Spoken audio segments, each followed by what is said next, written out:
সভ্যতার প্রতি বিষয়বস্তু সংক্ষেপে। কবি রবীন্দ্রনাথ ঠাকুর নগর সভ্যতার উপর আস্থাহীন। ইট কাঠ পাথরের সভ্যতার প্রতি তিনি উদাসীন। কবি আবেদন করেছেন প্রাচীন অরণ্য সভ্যতাকে ফিরিয়ে দেওয়ার জন্য। মানুষ স্বার্থান্ধ হয়ে অরণ্যের বিনাশ ঘটিয়ে নগর স্থাপন করেছে, কিন্তু কবি এই নগর সভ্যতার পরিবর্তে আবার সেই অরণ্যকেই ফিরে পেতে চেয়েছেন।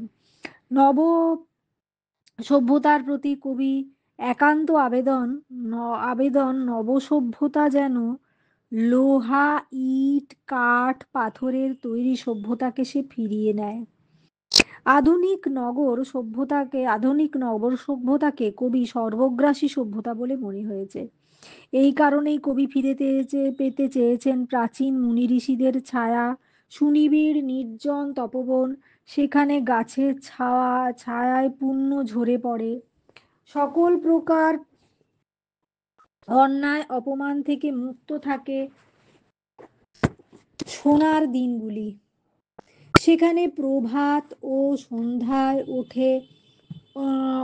সন্ধ্যায় ওঠে উদ্যত কণ্ঠে বেদগান, সকাল ও সন্ধ্যায় পবিত্র স্নান সেরে চলে পূজার্চনা, যজ্ঞের পবিত্র মন্ত্রে আকাশ পরিপূর্ণ হয়ে ওঠে। কবি ফিরে পেতে চেয়েছেন তপবনের সেই শান্ত স্নিগ্ধ পবিত্র দিনগুলি, সন্ধ্যার তীরে জলে স্নান, গরু বাছুর চড়ে বেড়ানো মাঠ, শান্ত বেদমন্ত্র, তৃণের মতো ধান্য মুষ্টি, গাছের ছাল অর্থাৎ বাকল নির্মিত বস্ত্র ফিরে পেতে চেয়েছেন। অরণ্য প্রকৃতির কোলে তিনি আবার ফিরে যেতে চান, যেখানে কবি নিজের আত্মার মাঝে প্রকৃতি ও জীবনের মহাত্মাগুলি আলোচনা করতে পারবেন। আধুনিক সভ্যতার পাথরের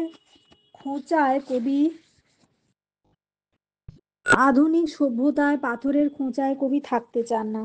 তিনি চান নির্বাধ স্বাধীনতা, যেখানে নিজের মনকে বিস্তার করে দিতে পারবেন। সমস্ত বিপদ থেকে নিজেকে বাঁচিয়ে নিরাপদে রাজার মতো নিজেকে ভোগ করতে চান না কবি। কি? সমস্ত বিপদ থেকে নিজেকে বাঁচিয়ে নিরাপদে রাজার মতো নিজেকে ভোগ করতে চান না কবি। তিনি নিজের মানসিক ও দৈহিক শক্তিকে বুকের মাঝে ফিরে পেতে চান। সমস্ত সামাজিক বন্ধন ছিন্ন করে নিজের হৃদয়কে স্পর্শ করতে চান কবি। কবির মনে হয়েছে বিশ্বের হৃদয় স্পন্দন অনন্ত অসীম। তাকে অনুভব করতে হলে ইট কাঠ পাথরের জঙ্গল এই আধুনিক নগর সভ্যতা অনুকূল নয়। তাকে অনুভব করতে হলে ইট কাঠ পাথরের জঙ্গলে আধুনিক নগর সভ্যতা একেবারেই অনুকূল নয়। অদন্ত নয় কয় দীর্ঘ ল। লও নিয়ে নাও, লৌহ লোহা, লাস্ট্র মানে ঢিল বা শক্ত মাটির ঢেলা, কাষ্ঠ কাঠ, প্রস্তর মানে পাথর। নবসভ্যতা নতুন বা আধুনিক সভ্যতা। নিষ্ঠুর মানে নির্মম কঠোর নির্দয় সর্বগ্রাসী সবকিছুকেই গ্রাস করে যে। তপবন তপের নিমিত্ত বন, মুনি ঋষিদের তপস্যা যাগযজ্ঞ করার জন্য নির্জন স্থান, যে পরিবেশে ঈশ্বর সান্নিধ্য অনুভব করা যায়। পুণ্য হিয়া রাশি মানে গাছের ছায় পুণ্য ছড়িয়ে পড়া, গ্লানি অপমান অসম্মান, গোচর গরুর চড়ে বেড়াবার স্থান, সামগানে চারি বেদের মধ্যে একটি বেদ হলো সামবেদ। সামবেদের মন্ত্র সমগান নামে পরিচিত। নিবার ধানের মানে তৃণের মতো ধানের, মুষ্টি মানে মুঠো, বঙ্কল বসন মানে গাছের ছাল নির্মিত বসন, আত্ম মাঝে মানে নিজের মধ্যে, মহাত্ম মহান, মহাত্ম মানে মহান তত্ত্ব, পোষণ মানে পোষণ পিঞ্জরে মানে পাথর নির্মিত খাঁচায়, নিরাপদে মানে বিপদ মুক্ত হয়ে, রাজভোগ মানে রাজার ন্যায় ভোগ, বিস্তার মানে ছড়িয়ে পড়া, বক্ষে মানে বুকের মাঝে, পরাণে মানে প্রাণে বা হৃদয়ে, বন্ধন মানে বাঁধন, অনন্ত অন্ত নেই যার, গ্লানিহীন মানে অপমানহীন, অসম্মানহীন, মগ্ন গভীরভাবে আত্মলীন হয়ে থাকা, পক্ষের মানে ডানার, আপনার মানে নিজের, স্পর্শিতে মানে স্পর্শ করতে, দাও ফিরে সে অরণ্য, লও এ নগর, লও যত লৌহ ক্লাষ্ট কাষ্ঠ প্রস্তর। কার লেখা কোন কবিতার অংশ? কবি অরণ্যকে ফিরে পেতে চেয়েছেন কেন? কবি নগরকে ফিরিয়ে দিতে চেয়েছেন কেন? অরণ্যবাসী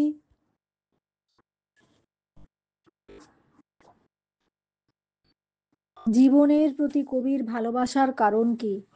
বিশ্বকবি রবীন্দ্রনাথ ঠাকুর সভ্যতার প্রতি এই লাইন এই লাইন দুটি বিশ্বকবি রবীন্দ্রনাথ উদ্ধৃতাংশটি বিশ্বকবি রবীন্দ্রনাথ ঠাকুরের সভ্যতার প্রতি কবিতার অন্তর্গত।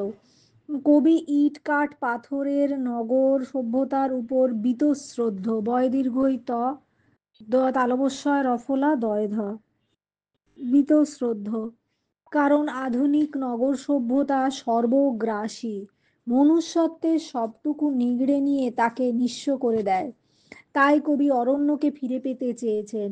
কবি নগর সভ্যতাকে ফিরিয়ে দিতে চেয়েছেন কারণ নগর সভ্যতা সর্বগ্রাসী, ইট কাঠ পাথরের তৈরি। নগর সভ্যতা মানুষের মনস্তত্ত্বকে নিংড়ে নেয়, তাকে অমানুষ করে তোলে। নগর সভ্যতা যান্ত্রিক সভ্যতা, যা মানুষের সূক্ষ্ম হৃদয় বৃত্তিকে নষ্ট করে তাকে যন্ত্রে পরিণত করে। নগর সভ্যতায় মানুষের মনুষ্যত্বের অপমৃত্যু ঘটে। অরণ্যবাসী জীবন অরণ্যবাসী জীবন কবির কাম্য, কারণ ছায়া, সুনিবিড় অরণ্যের পরিবেশ ঈশ্বর লাভে অনুকূল, জগৎ জগদাত্মার সঙ্গে নিবিড় সম্পর্ক স্থাপনের উপযোগী। নির্জন তপবনের সহজ সরল অনাড়ম্বর জীবনযাত্রা কবিকে আকৃষ্ট করে। গাছের স্নিগ্ধ ছায়ায় যেমন পুণ্য ঝরে পড়ে, সকল প্রকার ন্যায় অন্যায় থেকে মুক্ত থাকে দিনগুলি। সন্ধ্যাবেলায় স্নান সেরে পবিত্র হয়ে যাগযজ্ঞে প্রবৃত্ত হয়ে দেবাত্মার সঙ্গে সংযোগ সৃষ্টির আদর্শ পরিবেশ অরণ্য। তাই কবি প্রাচীন ভারতের অরণ্য সভ্যতাকে ফিরে পেতে চান। নেক্সট, হে নব সভ্যতা, হে নিষ্ঠুর সর্বগ্রাসী, দাও সেই তপবন পূর্ণ ছায়া রাশি, গ্লানিহীন দিনগুলি। কবি কাকে আহ্বান করেছেন? নিষ্ঠুর সর্বগ্রাসী কাকে বলা হয়েছে? নবসভ্যতার প্রতি কি আবেদন করেছে? নবসভ্যতাকে নিষ্ঠুর সর্বগ্রাসী বলা হয়েছে কেন? কবি রবীন্দ্রনাথ কৃত সভ্যতার প্রতি কবিতায় কবি সর্বগ্রাসী নবসভ্যতাকে আহ্বান করেছেন। ইট কাঠ পাথরের তৈরি যান্ত্রিক নবসভ্যতাকে সর্বগ্রাসী বলা হয়েছে। এই নবসভ্যতা হৃদয়হীনতা মনুস্তত্ত্বকে নিংড়ে নেয়, তাকে মনুস্তত্ত্বহীন করে তোলে। তাই নগর সভ্যতা অরণ্য সভ্যতার বিনাশকারী, তা মানুষকে হৃদয়হীন করে তোলে। কবি নব্য সভ্যতা তার প্রতি আবেদন করেছেন। নব্য সভ্যতা প্রাচীন ইট কাঠ পাথরের তৈরি সভ্যতাকে যেন সে ফিরিয়ে নেয়। এই নব্য সভ্যতা সর্বগ্রাসী, হৃদয়হীন। তাই নব্য সভ্যতার কাছে কবির আবেদন, এই নব্য সভ্যতা যেন প্রাচীন অরণ্য সভ্যতাকে আবার ফিরিয়ে দেয়। নব্য সভ্যতা নব্য সভ্যতা নিষ্ঠুর, সর্বগ্রাসী। এই সভ্যতা হৃদয়হীন ও যান্ত্রিক। এখানে ইটের পর ইট, মাঝে মানুষ কীট হয়ে বেঁচে থাকে। এই নব্য সভ্যতা মানুষের সবকিছুকে গ্রাস করে নেয়, মানুষের সূক্ষ্ম হৃদয়বৃত্তিকে একেবারে নষ্ট করে দেয়, তাকে পশুতে পর্যবসিত করে, তাকে পশুতে পর্যবসিত, প অন্তস্থ জয় রে বদ অন্তঃসহিত, পর্যবসিত করে। কিন্তু তপবনের স্নিগ্ধ পল্লব ঘন ছায়া পূর্ণ ঝরে পড়ে। কবিতায় নব্য সভ্যতার কাছে আবেদন করেছেন যে যেন নব্য সভ্যতাকে ফিরিয়ে নেয়, অরণ্য সভ্যতাকে ফিরিয়ে দেয়। নেক্সট, নিবার ধান্যের মুষ্টি বলকল বসন, মগ্ন হয়ে আত্মমাঝে নিত্য আলোচনা। নিবার ধান্যের মুষ্টি বলতে কি বোঝানো হয়েছে? বক্কল বসন শব্দের অর্থ কি? আলোচ্য অংশে কবি কোন পরিবেশকে বোঝাতে চেয়েছেন? এই ধরনের পরিবেশের আবেদন কবি করেছেন কেন?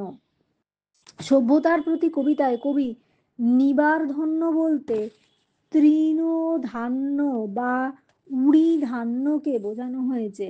নিবার ধান্য বলতে তৃণধান্য বা উড়ি ধান্যকে বোঝানো হয়েছে।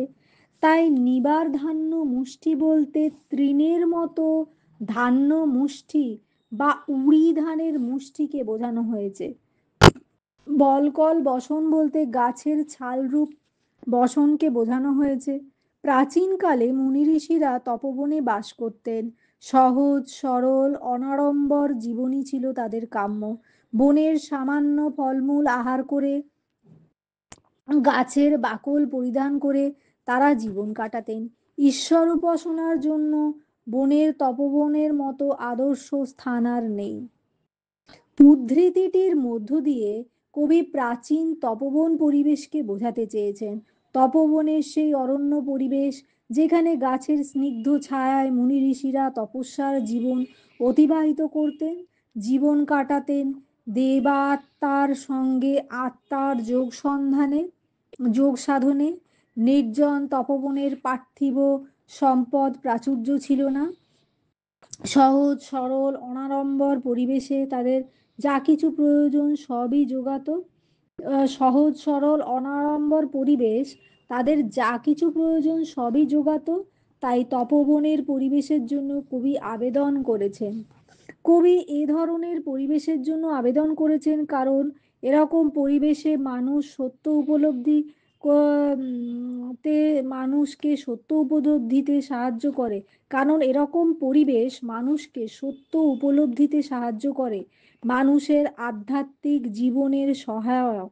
অরণ্যের সহজ সরল অনাড়ম্বর জীবনযাত্রায় নেই শহর জীবনের আবিলতা, নেই শহর জীবনের যান্ত্রিকতা।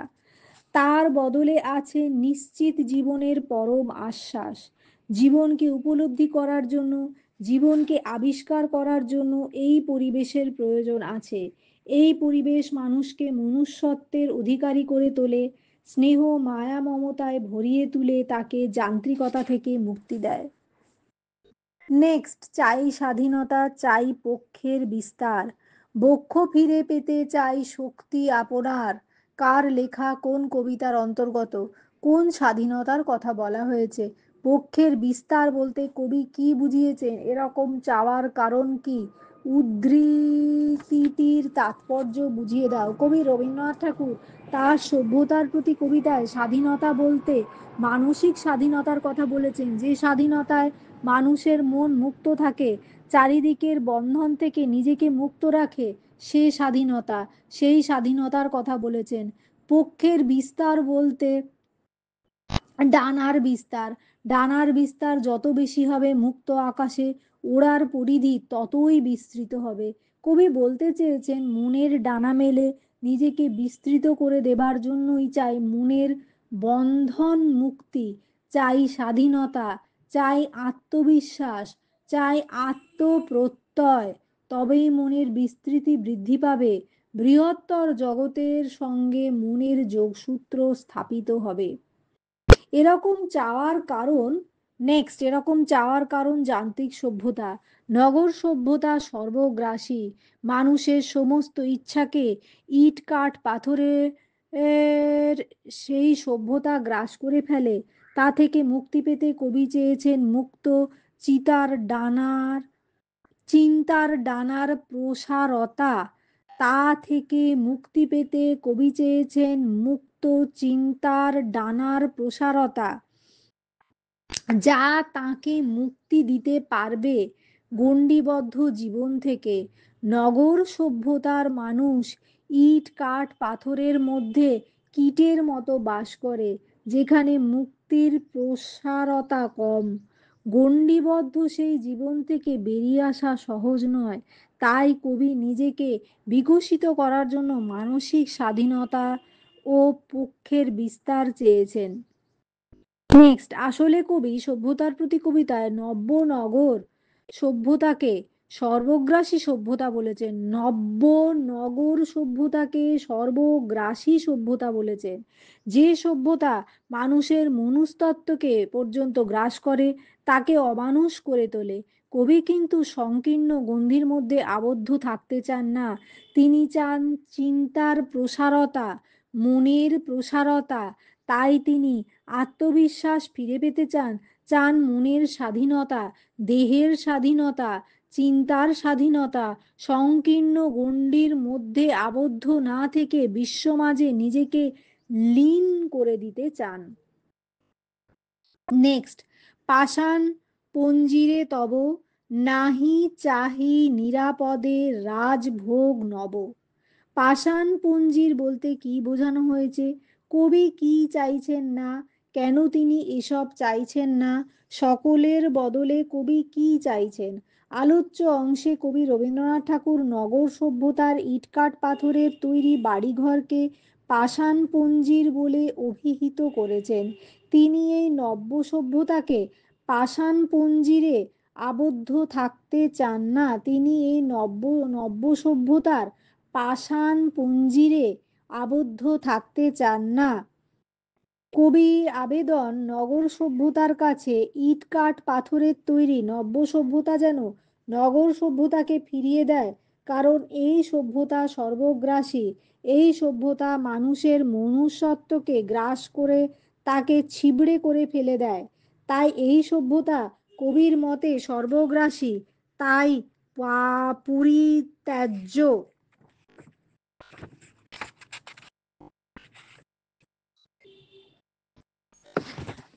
নেক্সট, কবি চাইছেন না সভ্যতার পাথরের খাঁচায় বন্দি জীবন। ইট কাঠ পাথরের নগর সভ্যতায় কবি বীতশ্রদ্ধ, কারণ এই জীবনে নেই স্বাধীনতা।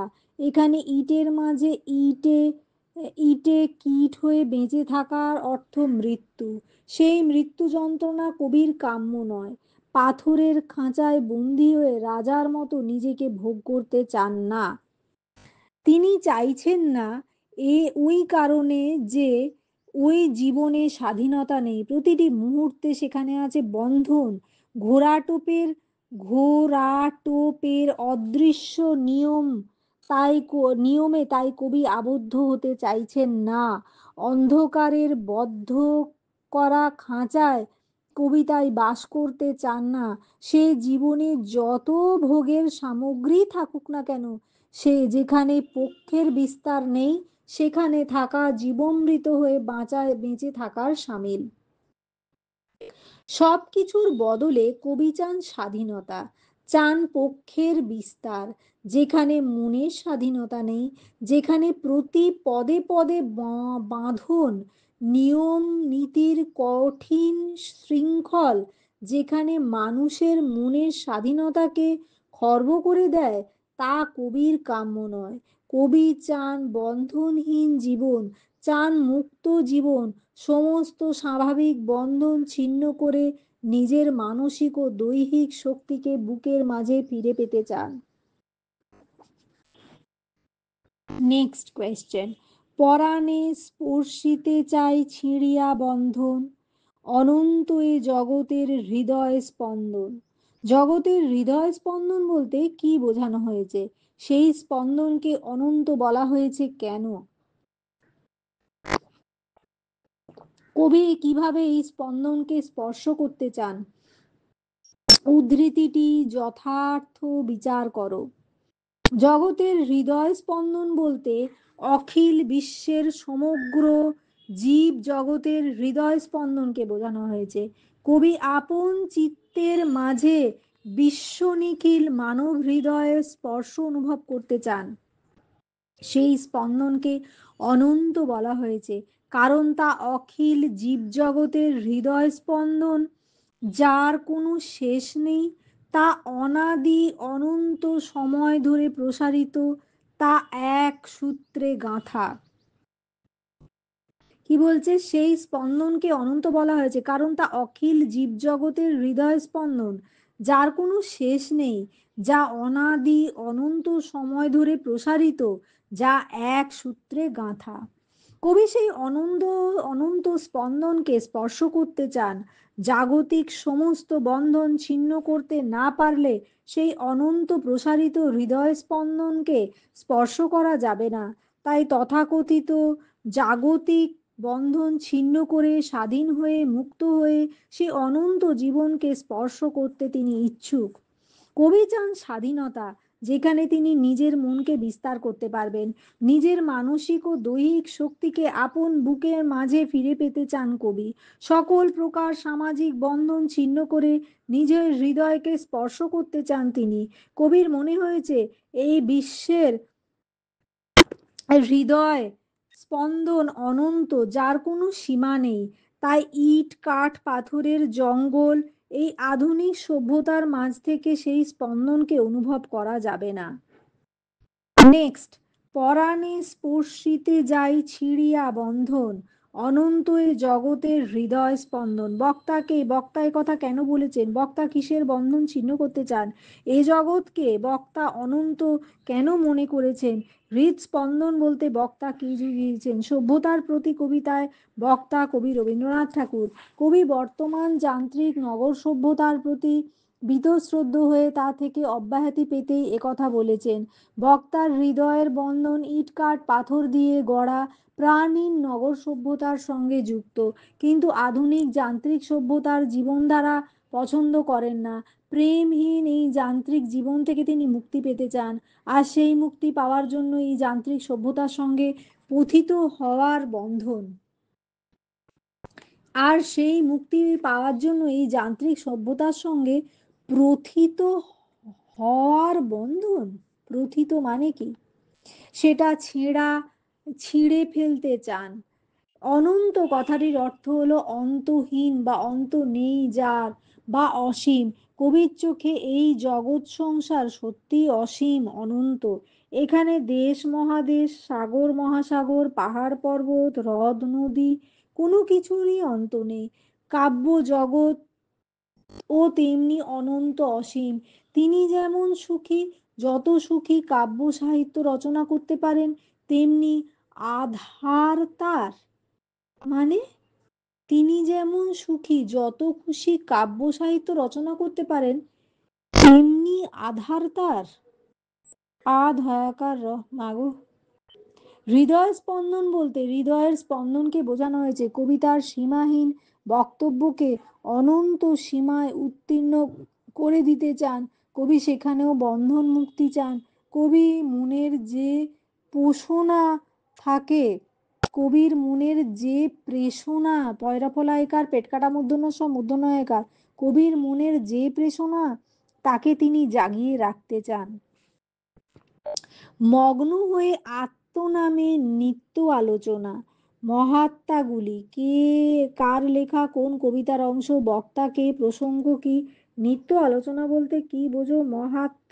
মহাতত্ত্ব বলতে কি বোঝানো হয়েছে? আলোচ্য কবিতাটি বিশ্বকবি রবীন্দ্রনাথের সভ্যতার প্রতি কবিতার অন্তর্গত। আলোচ্য অংশে কবি বক্তা কবি স্বয়ং। কবি নগর সভ্যতা অপেক্ষা তপোবন সভ্যতার প্রতি বিশ্বাসী। তপোবনে সমবেদের সঙ্গীত উদাত্ত কণ্ঠে উচ্চারিত হয়। তপোবনে সামবেদের ঋক সাম ইয়াজুর আথার্বা, সেই সামবেদ, তপোবনে সামবেদের সঙ্গীত উদাত্ত কণ্ঠে উচ্চারিত হয়। আশ্রমে বসবাসকারী মুনি ঋষিরা সেখানে শুধু মন্ত্রশাস্ত্র অধ্যয়ন করতেন না, শিক্ষার্থী ঋষি কুমারদের সঙ্গীত ও উদাত্ত কণ্ঠে গাইতে শেখাতেন। ঋষি কুমারের মনোযোগ সহকারে এই সব শাস্ত্র ও নাম গান মনোযোগ সহকারে শেখাতেন। ঋষি কুমারের মনোযোগ না ঋষি কুমারের মনোযোগ সহকারে সেই সব শাস্ত্র ও নাম শেখাতেন। ঋষি কুমারদের মনোযোগ সহকারে, ঋষি কুমারদের হবে বোধহয়, ঋষি কুমারদের মনোযোগ সহকারে এই সব শাস্ত্র ও নাম গান শেখাতেন। তাদের জীবনে এই সব সঙ্গীতের মূল্য অপরিসীম, কারণ যান্ত্রিক প্রভাব মুক্ত এই সব পাঠ শরীর মন সুস্থ রাখতে সহায়তা করে, মনের কালিমা ঘুচিয়ে মন জ্ঞানের আলোকে উদ্ভাসিত করে দেয়। মহাতত্ত্ব হলো যে তত্ত্ব, অর্থাৎ ধর্মীয় বা শাস্ত্রকথা, এসব মহাতত্ত্ব মানব মনে শান্তি আনতে সহায়তা করে, শরীর ও মনকে উৎফুল্ল করতে সহায়তা করে। তপোবনের শান্ত স্নিগ্ধ পরিবেশে ধ্যান ও সাধনার দ্বারা এগুলো লাভ করতে হতো।